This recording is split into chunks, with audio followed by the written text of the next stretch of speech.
क्यों मराठी बोलेगा? अरे मार खाएगा भाई। सरेआम सड़कों पर गुंडागर्दी की यह वीडियो जो आपने देखी यह महाराष्ट्र की है।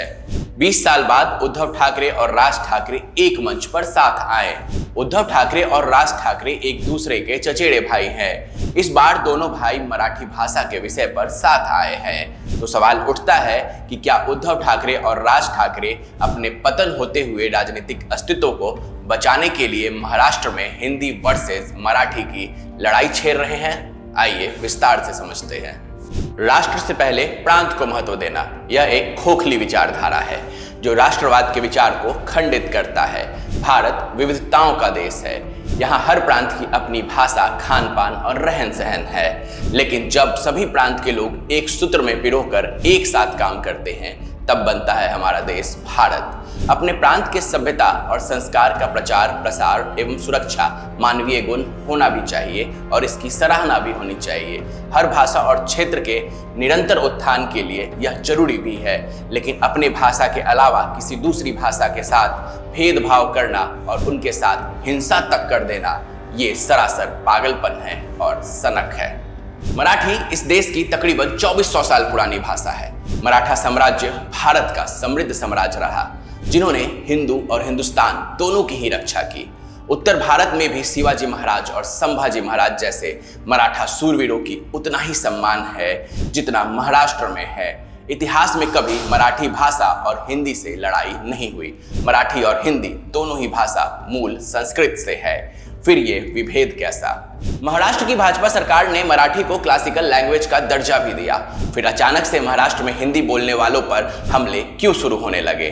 वास्तविकता यह है कि यह कहीं से भी मराठी और हिंदी भाषा की लड़ाई नहीं है बल्कि उद्धव ठाकरे और राज ठाकरे के राजनीतिक अस्तित्व की लड़ाई है।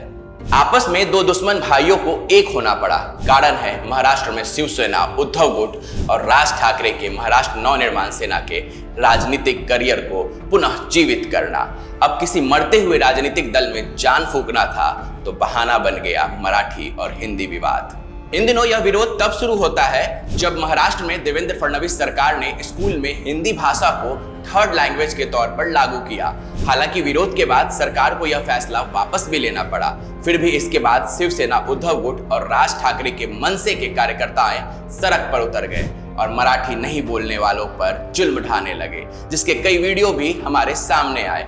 उद्धव और राज ठाकरे का कहना है कि महाराष्ट्र में रहना है तो मराठी बोलना पड़ेगा, प्रेम से नहीं तो बल से, लेकिन बोलना पड़ेगा। मराठी समेत भारत में कई भाषाएं हैं। भारत की पहचान ही भाषाओं में विभिन्नता से है। इस देश की आधी से थोड़ी कम आबादी हिंदी भाषी है।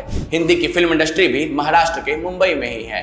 दशकों से हिंदी फिल्में मुंबई से ही बनते आई, आज भी बनते आ रही है। लेकिन तब भी यह लड़ाई कभी नहीं हुई और आज भी मराठी स्वाभिमान की यह लड़ाई जो है वो ठाकरे ब्रदर्स द्वारा स्पॉन्सर्ड है और इसका हिंदी फिल्म इंडस्ट्री से कोई विरोध नहीं है। इनकी जो लड़ाई है वो सिर्फ बिहार, उत्तर प्रदेश, मध्य प्रदेश और झारखंड जैसे राज्यों के मेहनतकश लोगों के खिलाफ है जिन्हें ये मुंबई से बाहर का रास्ता दिखाना चाहते हैं और अपनी राजनीतिक रोटियां सेकना चाहते हैं। मराठी महाराष्ट्र की मातृभाषा है लेकिन हिंदी भी तो इसी देश की मातृभाषा है। फिर महाराष्ट्र भारत से अलग थोड़ी है। जिस प्रकार राज्य की मातृभाषा का सम्मान है उसी प्रकार देश की मातृभाषा को भी सम्मान मिलना चाहिए। लेकिन शिवसेना, उद्धव और मनसे के राज ठाकरे की नीति है फूट डालो और राज करो। उद्धव ठाकरे और राज ठाकरे ये दोनों भाई महाराष्ट्र के लोगों को उकसा रहे हैं और सिर्फ अपने राजनीतिक कैरियर के लिए। भारत के लोग हर भाषा का सम्मान करना जानते हैं। मराठी बोलना इतना आसान भी नहीं है। सभी लोगों के लिए देश की सभी भाषा को सीख लेना कहीं से संभव नहीं है। इस मुताबिक तो देश के एक प्रांत का आदमी दूसरे प्रांत में तब तक नहीं जा पाएगा जब तक उसे वहां की भाषा नहीं आ जाए। भला ये कैसे संभव है? मराठी मानुस भी इसी भारत का हिस्सा है और हिंदी भाषा भी भारतीयों की ही है। भाषा संवाद का माध्यम होती है, विवाद का नहीं। आज इसी संवाद को विवाद का रंग दिया जा रहा है। व्यक्ति को बहुभाषी होना चाहिए, हर भाषा को सीखना चाहिए, लेकिन एक ही मनुष्य हर भाषा को सीख जाए यह तो संभव नहीं है। और सीख भी जाए तो उसके डायलेक्ट से पता चल जाएगा कि यह व्यक्ति इस मूल भाषा का नहीं है।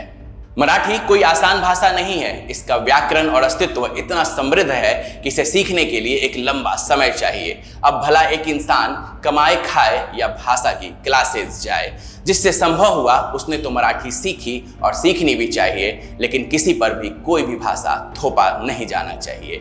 इसी प्रकार की और वीडियो को देखने के लिए हमारे चैनल को सब्सक्राइब करें।